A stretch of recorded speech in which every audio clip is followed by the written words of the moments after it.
Howdy do, and how are you? My name is Witchy Wooju, and welcome back to Interactive Horror Stories. Now, which one should we do next? Let's see. After Funeral? Oh, okay. So the first one, I got jump scared by lightning. So this can only go up. After Funeral is a modern gothic horror story that takes place 3 days after your son's burial. Oh, wow. You receive messages on your computer. Those claim to be sent by your son's soul. He says that he wants to be with you once again. Will you believe the messages? Well, if we go by what happened in the last game, the last story, it's gonna trick us in some way. It'd be like, see, there was no supernatural thing after all. You were just being a dumb dude. Which I'm pretty good at. You used to be a father. It had been 3 days since your son, Jonathan White, was buried in the graveyard of the local church. He was 8 years old. He had golden hair and blue eyes, just like the beloved man on the Carpenter's song, Close to You. Since your wife passed away giving birth to Jonathan, and since he has been your everything, he was your angel. Now he is gone. He died on a snowy winter morning. You had gone to the market, leaving him alone at home. When you arrived at home, you found Jonathan lying on the bed, motionless. His face was covered with his pillow, choked. Police couldn't find any trace of trespassing. The father killed him! Clearly remember, he had a blackout or something. You clearly remember the solemn moments of Jonathan's funeral. In fact, you try to forget, but the details are in front of your eyes, and they won't go away. The priest had intoned psalms and prayers, those you are not so familiar with, you are not so religious, while the lifeless body of your son laid in the church. His feet were turned to the east. He was wearing black suits and shiny shoes. His skin was pale. He was way too young for all of this. Oh, that's sad. You wished it was you lying there instead of him. Like the day Jonathan died, it's a snowy day in all of Ohio. There are 3 inches of snow outside. It's 1400 now, which is 2 o'clock in the afternoon, right? Yeah, I know stuff. You are a writer who has been on writer's block since that day. Well, it's been 3 days and your son died. Your favorite word processor is open in the computer. Your screen is blank. You haven't written anything for a long time. There are cigarette butts in an ashtray, and your black, hot coffee in a blue cup on your work table. Trying to remember all these details? You chain smoke and consume a lot of coffee nowadays. Well, understandable. Hello. You're sipping your coffee, the doorbell rings. Well, who is it? You open the door. It's Bob. Hi, Bob. Your neighbor and friend. You had drunk beers and had barbecue with him. You had barbecue with him for several times. Bob is a nice guy. He's overweight, has short black hair, and has no facial hair. He wears a dark blue jacket and a black beanie.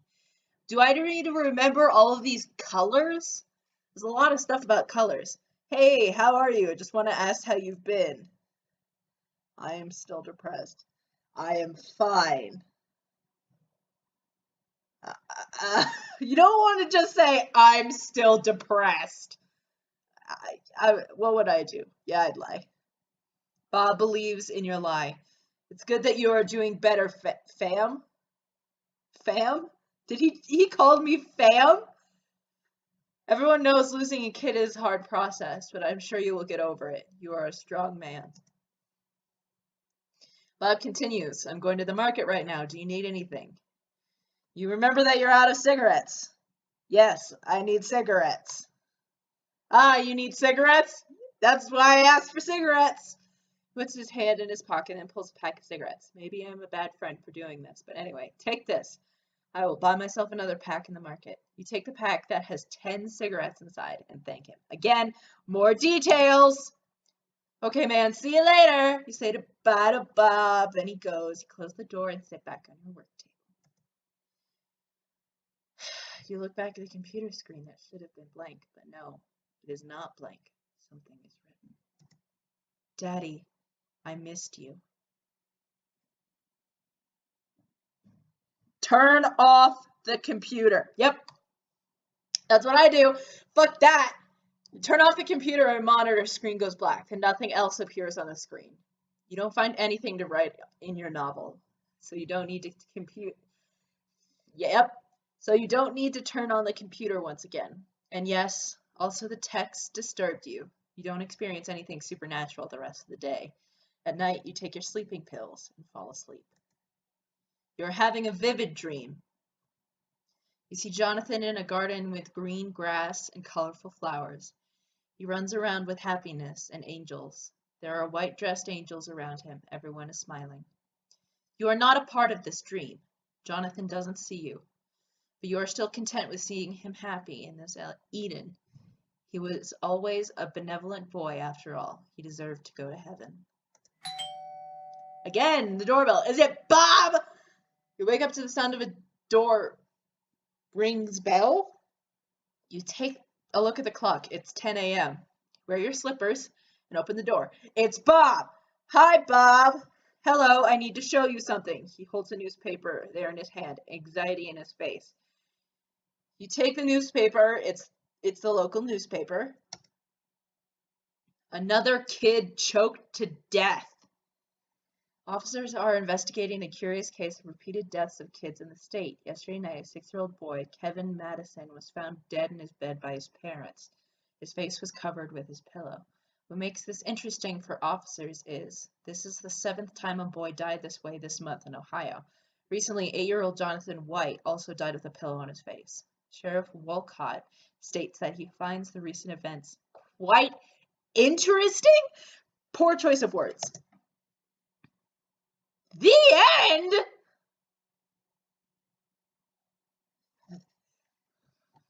I feel like I shout that a lot. The end. That's the end. Oh no, no. Let me deal with this. Okay, let's try not opening the door. Rings once again, but you don't respond. It's probably Bob, your neighbor and friend. Because he's fucking Bob. Feel an urge to wash your face despite the cold day. Your face somehow got sweaty. After washing your face, you look at your reflection in the mirror. You notice that your eyes got red, mostly because of crying and being sleepless. You use sleeping pills, but they don't always work. You turn back to your work table. Look at the computer screen. That should have been blank, but no, it's not blank. Something is written. Daddy, I missed you. Okay, let's type, not go shouting into the darkness. Type Jonathan? You type Jonathan at the computer. The new letters get appended at the text in the screen. Whoever types it, he, she, it, writes fast. When they are finished, they form 2 sentences. I can hear you, Daddy. Talk to me. Shout, Jonathan? After you shout your deceased son's name out, new letters appear and form a reply. Yes, it is me. You are not a computer engineer, but you know that it's possible to hack someone's computer and put a prank on him if the computer is online. The computer is connected to the internet with an Ethernet cable. Pull the Ethernet cable.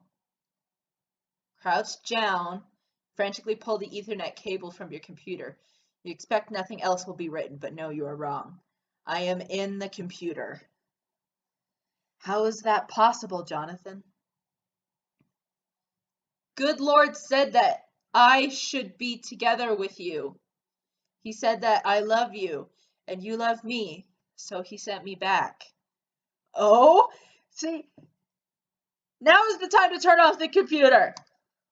I am so afraid, Daddy. It is so cold and dark. I'm so cold here. Please bring me back.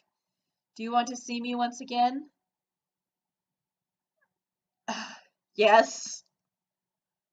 Find 5 candles and wait for midnight. Wait for the midnight.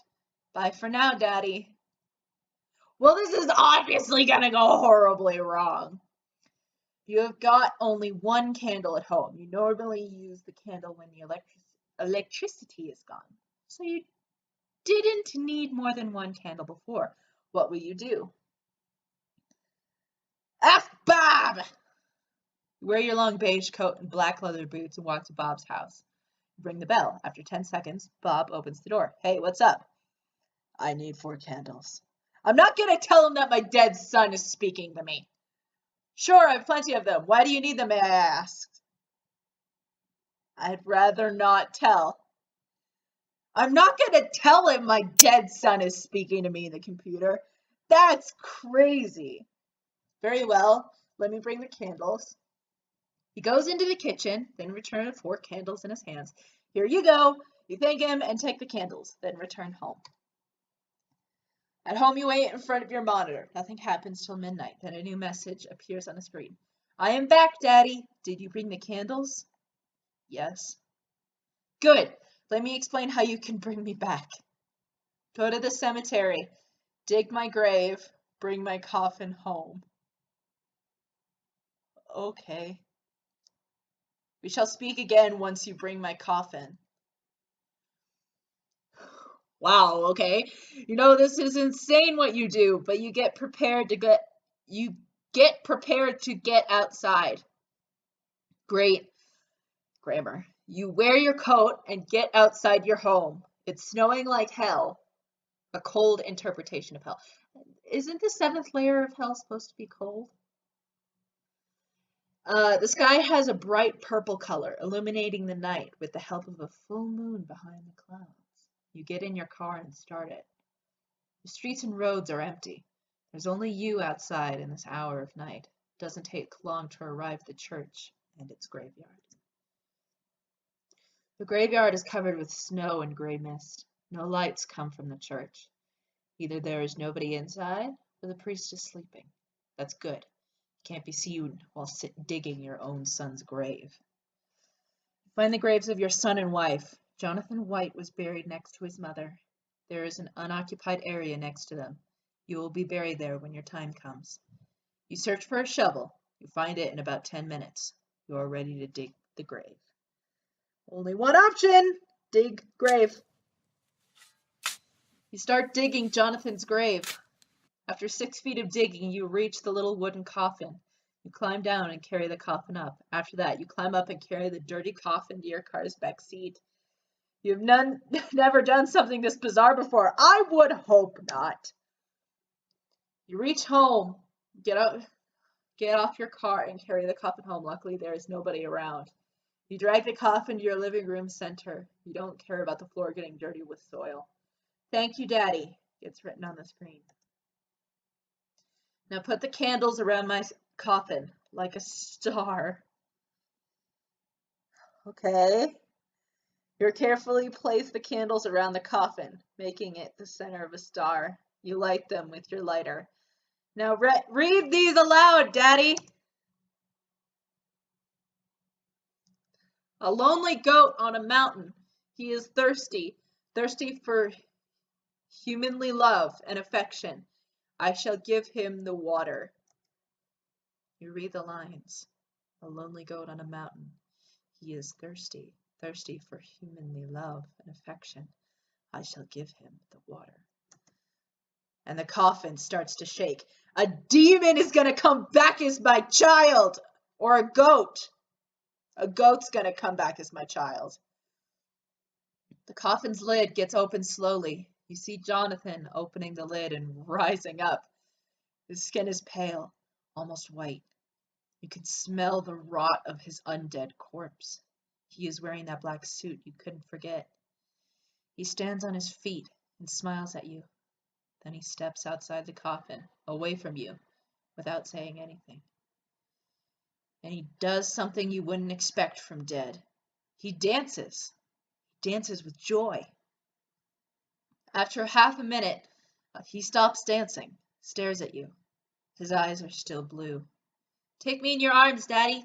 Take me to the bathroom. I want to show you something. It's okay. It's okay. It's not impossible. It is impossible not to obey what he says, You feel his presence dominating the room, overwhelming you, and it's impossible to say no. You crouch down and take him in your arms, and you carry him to the bathroom. You bring him to the dark bathroom. You turn on the light and get horrified by what you see in the mirror. The boy's reflection is different. His skin is burnt like coal. Jonathan had an innocent and handsome face, but the face you see is so far from being pleasant. It is like a really old man's face, who is also very ugly, and he has no hair. I always wanted a daddy like you, says the eldritch abomination you hold in your arms. The end. Well, that's what you get for trying to summon the dead! Okay. I feel like a common theme of these stories is just, why does it mention in the other ending that other children were murdered? I thought there were going to be like something else where it, like, you catch the murderer or something, or the murderer was pranking you or something. Okay, well, either way, I'm enjoying this. I really am. So, I hope you guys are enjoying the videos. Hugs and kisses. Still some wishes. And, I love you.